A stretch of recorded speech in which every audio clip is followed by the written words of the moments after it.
오늘 말씀 열왕기하 21장 전체입니다. 제가 가진 성경으로 구약 성경 599쪽에서 600쪽 사이, 열왕기하 21장 1절부터 26절 말씀까지, 길지만 저와 여러분이 한 절씩 번갈아 가면서 교독하고 마지막 절 또 합독함으로 오늘 성경 봉독하도록 하겠습니다. 제가 먼저 봉독합니다. 므낫세가 왕이 될 때에 나이가 12세라 예루살렘에서 55년간 다스리니라. 그의 어머니의 이름은 헵시바더라. 므낫세가 여호와 보시기에 악을 행하여 여호와께서 이스라엘 자손 앞에서 쫓아내신 이방 사람의 가증한 일을 따라서 그의 아버지 히스기야가 헐어버린 산당들을 다시 세우며 이스라엘 왕 아합의 행위를 따라 바알을 위하여 제단을 쌓으며 아세라 목상을 만들며 하늘의 1월 성신을 경배하여 섬기며 여호와께서 전에 이르시기를 내가 내 이름을 예루살렘에 두리라 하신 여호와의 성전에 제단을 쌓고 또 여호와의 성전 두 마당에 하늘의 1월 성신을 위하여 제단들을 쌓고 또 자기의 아들을 물 가운데로 지나게 하며 점치며 실수를 행하며 시접한 자와 박수를 신임하여 여호와께서 보시기에 악을 많이 행하여 그 진노를 일으켰으며 또 자기가 만든 아로새긴 아세라 목상을 성전에 세웠더라. 옛적에 여호와께서 이 성전에 대하여 다윗과 그의 아들 솔로몬에게 이르시기를 내가 이스라엘의 모든 지파 중에서 택한 이 성전과 예루살렘에 내 이름을 영원히 둘지라. 만일 이스라엘이 나의 모든 명령과 나의 종 모세가 명령한 모든 율법을 지켜 행하면 내가 그들의 발로 다시는 그의 조상들에게 준 땅에서 떠나 유리하지 아니하게 하리라 하셨으나 이 백성이 듣지 아니하였고 므낫세의 꾀물 받고 악을 행한 것이 여호와께서 이스라엘 자손 앞에서 멸하신 여러 민족보다 더 심하였더라. 여호와께서 그의 종 모든 선지자들을 통하여 말씀하여 이르시되 유다 왕 므낫세가 이 가증한 일과 악을 행함이 그 전에 있던 아모리 사람들의 행위보다 더욱 심하였고 또 그들의 우상으로 유다를 범죄하게 하였도다. 그러므로 이스라엘 하나님 여호와가 말하노니 내가 이제 예루살렘과 유다의 재앙을 내리니 듣는 자마다 두 귀가 울리리라.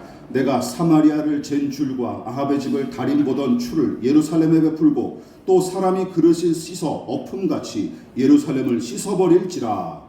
내가 나의 기업에서 남은 자들을 버리고 그들의 것을 소명에 던져보지 그들이 원수에게 노략거리와 겁탈거리가 되리니 이는 애굽에서 나온 그의 조상적부터 오늘까지 내가 보기에 악을 행하여 나의 진노를 일으켰음이니라 하셨더라. 므낫세가 유다에게 범죄하게 하여 여호와께서 보시기에 악을 행한 것 외에도 또 무죄한 자의 피를 심히 많이 흘려 예루살렘 이 끝에서 저 끝까지 가득하게 하였더라. 므낫세의 남은 사적과 그가 행한 모든 일과 범한 죄는 유다 왕 역대지략에 기록되지 아니하였느냐. 므낫세가 그의 조상들과 함께 자매 그의 궁궐 동산 곧 우사의 동산에 장사되고 그의 아들 아몬이 대신하여 왕이 되었다. 아몬이 왕이 될 때의 나이가 22세라 예루살렘에서 2년간 다스리니라. 그의 어머니의 이름은 무슬레메시요 욥바 하루스의 딸이더라. 아몬이 그의 아버지 므낫세의 행함같이 여호와 보시기에 악을 행하되 그의 아버지가 행한 모든 길로 행하여 그의 아버지가 섬기던 우상을 섬겨 그것들에게 경배하고 그의 조상들의 하나님 여호와를 버리고 그 길로 행하지 아니하니 그의 신복들이 그에게 반역하여 왕을 궁중에서 죽이매 그 국민이 아론을 반역한 사람들을 다 죽이고 그의 아들 요시야를 대신하게 하여 왕을 삼았더라. 아몬이 행한 바 남은 사적은 유다 왕 역대지략에 기록되지 아니하였느냐. 다 같이 아몬이 우사의 동산 자기 묘실에 장사되고 그의 아들 요시야가 대신하여 왕이 되니라. 아멘. 말씀의 제목을 다 같이 한번 읽어보시겠습니다. 시작. 듣는 자마다 두 귀가 울리리라. 듣는 자마다 두 귀가 울리리라 라는 제목으로 말씀의 은혜를 함께 나누도록 하겠습니다. 지난 설교를 통해 제가 언급했다시피 히스기야의 아들 므낫세는 악한 왕으로 평가받는 남유다의 여러 왕 중에서도 가장 악질로 평가받는 아달랴 여왕조차 훌쩍 뛰어넘는 작자로서 성경의 저자는 하나님께서 그 당시 활약했던 모든 선지자에게 한꺼번에 계시를 내려 경고하실 만큼 므낫세의 악행이 매우 심각했다는 사실을 강조해서 기록했을 정도입니다. 그런데 므낫세가 하나님의 징계를 받고 바벨론으로 끌려가 고통당했던 이야기와 함께 그 고난으로 인해 여호와 하나님의 살아계심과 다스리심을 인정하며 돌이킨 이야기를 기록한 역대서의 기록과 달리 우리가 읽었던 열왕기하 21장은 그가 겪은 징계와 참회의 이야기는 아예 쏙 빼버리고 오로지 그가 저지른 악행만 기록하며 비판한 게 특징입니다. 그 이유가 뭐라고 정리했었습니까?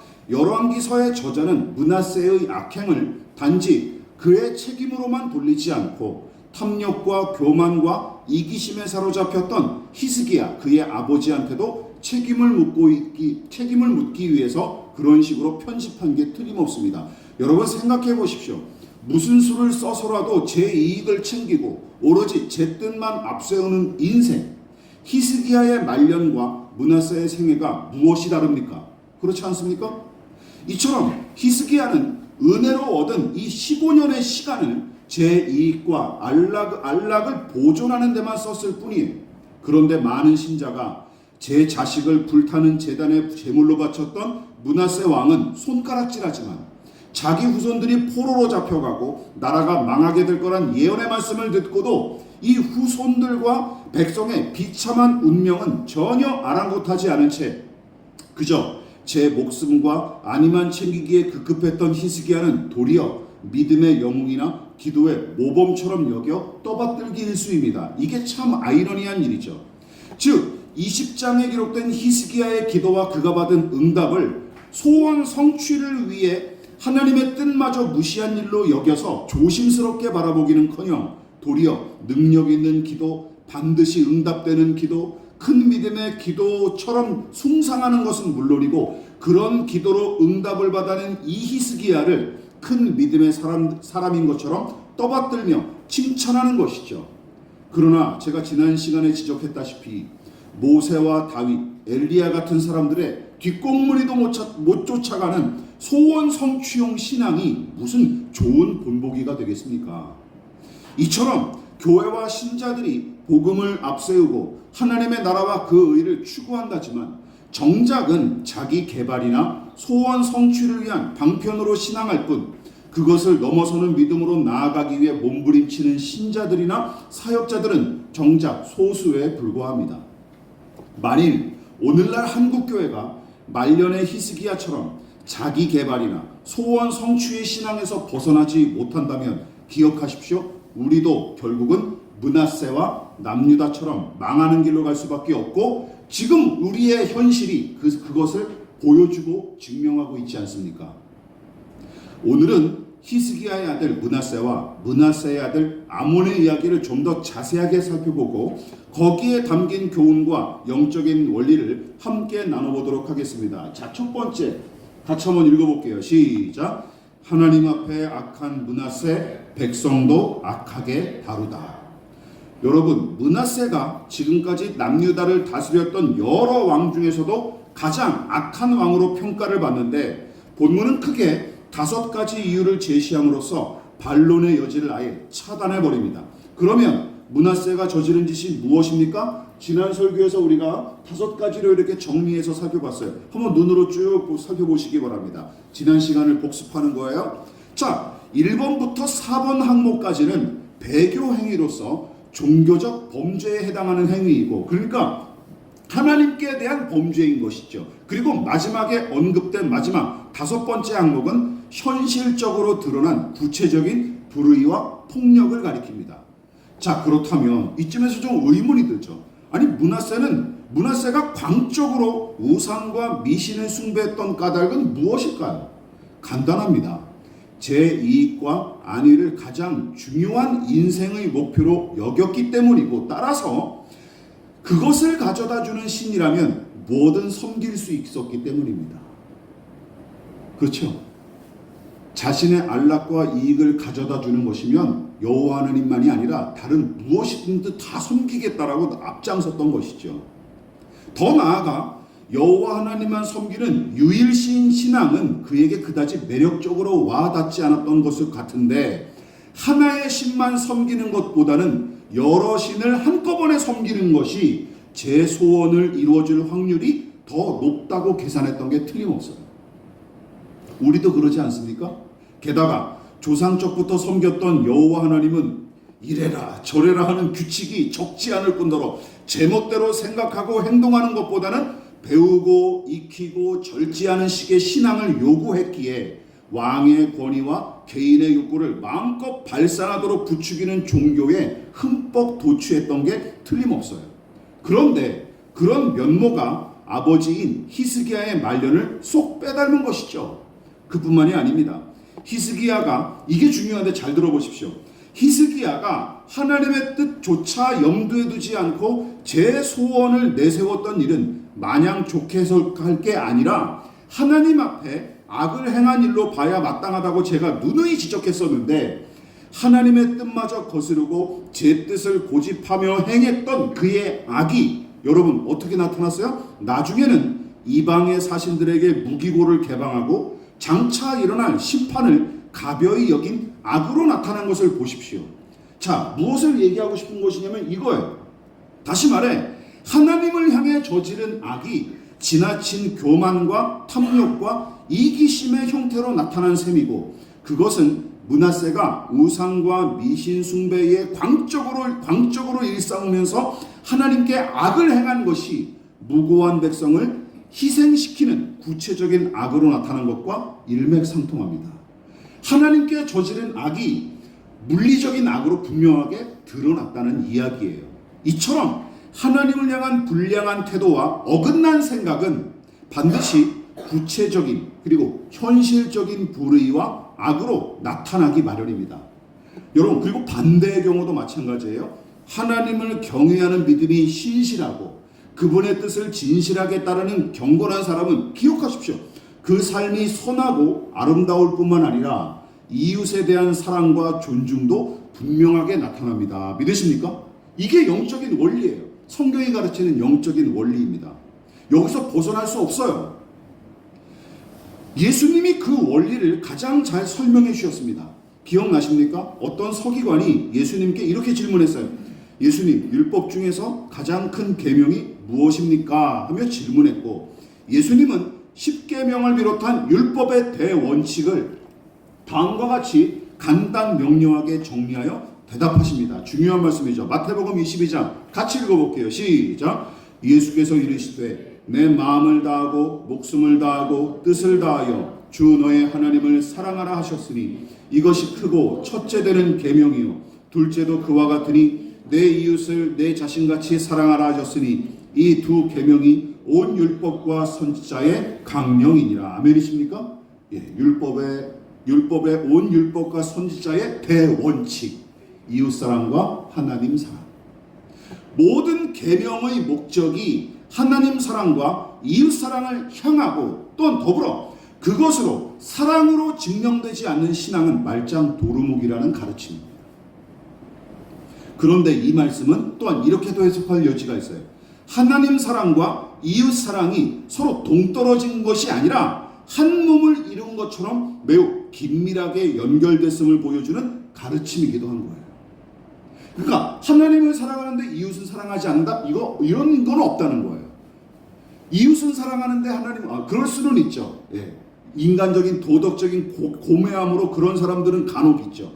여러분, 그러므로 제가 아까 말씀드렸듯이 나는 하나님을 사랑한다고 고백하는 사람이 이웃에게 악을 행하고 불의한 짓을 서슴지 않는다면 여러분, 그 사람은 어떤 사람일까요? 이런 사람이에요. 그는 자신의 거듭남을 오해하고 착각하는 불신자일 확률이 높고, 설령 거듭난 신자일지라도 기억하십시오. 최소한 위선자이거나 저급한 수준의 신앙인일 가능성이 큽니다. 무슨 얘기인지 아시겠죠? 그러니까 사람을 함부로 막대하는 사람들은 기억하십시오. 아무리 장로고 권사고 목사고 선교사일지라도 그 사람을 보면 여러분들 어떻게 분별하시는데요? 아, 위선자 아니면 신앙이 낮은 사람이구나. 그냥 속으로 생각하세요. 그러면 되는 거예요. 그게 가장 좋은 판별 시기예요. 히스기야가 하나님을 향해 저지른 악이 후손에게 책임을 전가하고 그들의 희생을 당연하게 여기는 악으로 나타났듯이 하나님을 대적했던 므낫세의 악이 백성을 착취하고 억압하는 악으로 나타난 것은 지극히 자연스러운 일입니다.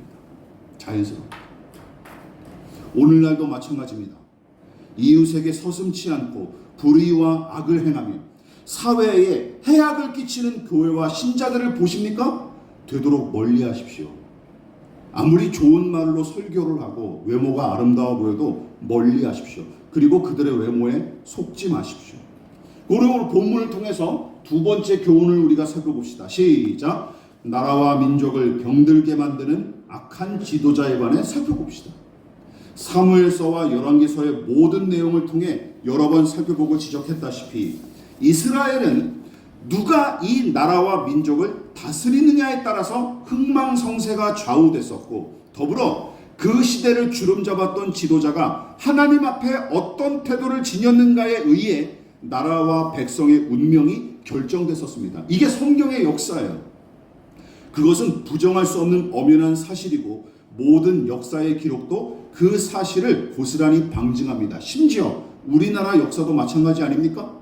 물론 거대한 세계사의 흐름에 떠밀려 불가피하게 어쩔 수 없이 일어난 사건들도 분명히 존재하고 선한 통치자와 악한 통치자로 딱딱 나눠지는 인물보다는 입체적인 성격의 인물들이 많은 게 사실이긴 하지만 여러분, 고대로부터 오늘날까지 이어진 우리나라 역사도 지도자로 말미암아 흥하거나 쇠하기를 반복했던 게 사실입니다. 여러분, 하나님의 나라임을 자처했던 이스라엘도 거기서 예외일 수 없어요. 하나님 보시기에 선했던 왕들과 하나님 보시기에 악한 왕들에 관한 기록을 다시 한번 곱씹어 생각해 보십시오. 북이스라엘의 아합과 여로보암 2세 때처럼 악한 왕이 영토 확장과 경제 성장을 이룩한 적은 있었지만 하나님 보시기에 악한 왕이 다스렸던 시기에는 여지없이 우상과 미신 숭배가 나라 전체를 잠식함과 동시에 어떤 일이 일어났습니까? 특권층을 위해 대다수 백성이 착취당했고 온갖 부조리와 권모술수가 당연한 일처럼 자행됐었습니다. 북이스라엘 역사를 한번 떠올려 보십시오. 이미 망한 나라지만 그 나라가 그 모습을 고스란히 보여주고 있지 않습니까? 특히 남유다 백성이 므낫세의 우상 숭배 정책으로 인해 미혹당한 사실을 열왕기서가 굳이 지적하며 비판한 내용이 여러 군데 등장해요. 자, 우리 9절 한번 먼저 읽어볼까요? 시작. 이 백성이 듣지 아니하였고 므낫세의 꾀물 받고 악을 행한 것이 16절 맨 아래 시작. 므낫세가 유다에게 범죄하게 하여 여호와께서 보시기에 악을 행한 것 외에도. 여러분, 물론 남유다 백성도 하나님을 버리고 유상 숭배를 일삼은 책임이 분명히 있고 므낫세 시대로부터 그 잘못에 대한 대가를 혹독하게 이 백성도 함께 치릅니다. 그러나 성경은 이 사달의 원흉을 남유다의 통치자인 므낫세로 지적할 뿐만 아니라 평범한 백성보다 므낫세에게 더 큰 책임을 묻고 있는 게 사실입니다. 당연하죠. 여러분, 아무리 자유와 평등이 충만한 곳일지라도 공동체를 이끄는 지도자나 인도자가 엄연히 존재하기 마련이고 크던 작던 상관없이 지도자의 리더십과 성품에 의해서 그 공동체의 성격과 가치가 형성되기 마련입니다. 그렇지 않습니까? 이거는 예외가 없어요. 예의가 없어요. 리더가 누구냐에 따라서 그 모임의 성격이 그리고 분위기가 결정됩니다. 그거는 거스를 수가 없어요. 여러분, 가장 작은 공동체 단위인 가정을 보십시오. 가장, 즉 집안의 어른이 어떠하느냐에 따라서 가문과 가정의 분위기가 천차만별 아닙니까? 게다가 학교와 직장과 교회는 물론이고 가장 큰 단위인 나라도 마찬가지죠. 공동체와 조직의 성격 그리고 그 집단의 품격과 수준은 리더십을 발휘하는 사람이 누구냐에 따라서 달라집니다. 그렇지 않습니까? 2002년 개봉됐던 영화 스파이더맨에 유명한 대사가 나오죠. 뭡니까? 같이 읽어볼게요. 시작. 큰 힘에는 큰 책임이 따른다 하는 스파이더맨 영화의 명대사처럼 지위와 권한에 대한 책임은 높고 클수록 막중하기 마련입니다. 그러나 우두머리만 탓할 노릇은 아니죠. 우두머리의 불법과 불의를 수수방관하거나 그 악한 행실마저 무조건 옹호하는 작태도 악하기는 마찬가지입니다. 그럴 때는 북이스라엘의 악한 왕 바하사를 탄핵시킴과 동시에 그 집안을 아예 멸절시켰던 예후처럼 행하는 것이 차라리 나은 것 같습니다.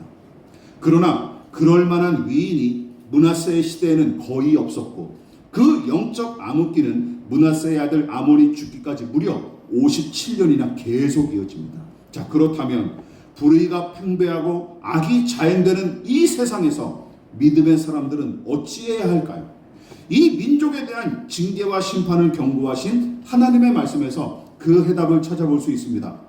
마지막 교훈을 한번 읽어볼게요. 시작. 심판의 큰 소리가 울리기 전에 들어야 할 세미한 음성.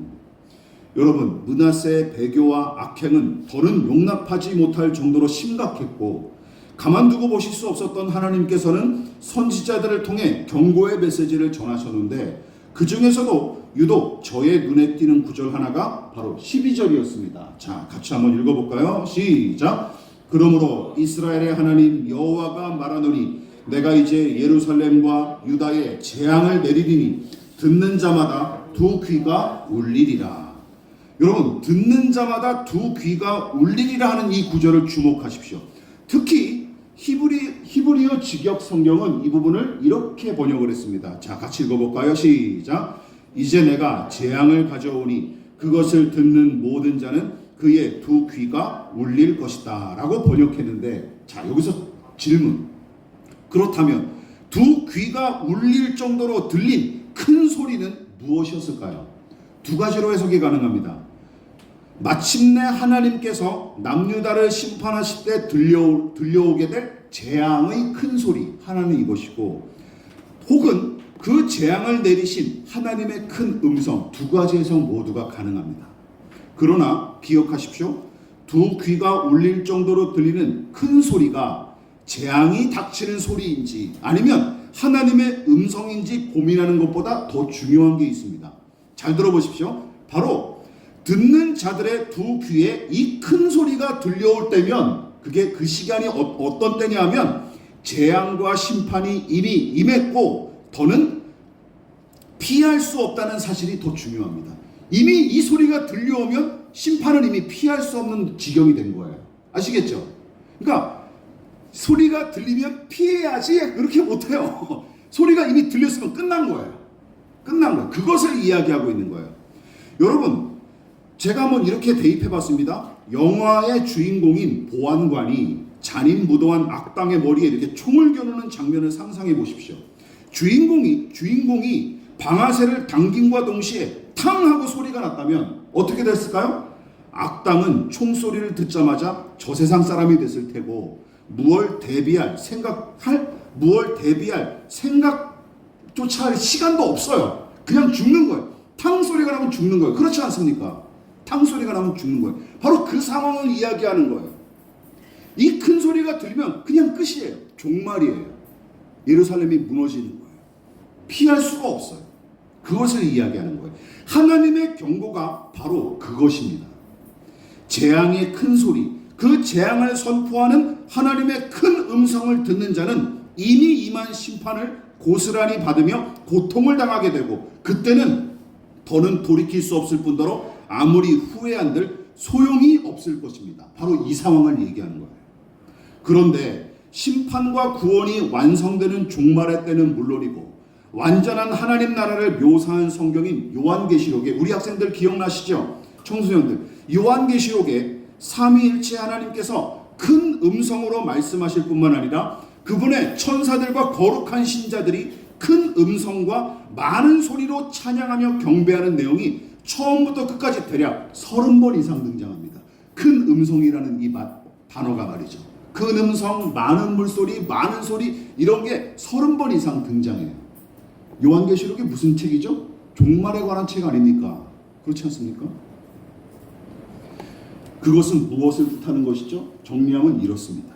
하나님께서 온 우주와 만물 가운데 나타나 모든 사람 앞에서 당신의 영광을 나타내실 그때, 그리고 온 우주에 두루 퍼질 정도로 큰 음성으로 당신의 뜻을 선포하실 그때가 바로 세상을 심판하심과 동시에 구원을 완성하시는 종말의 때임을 명심하십시오.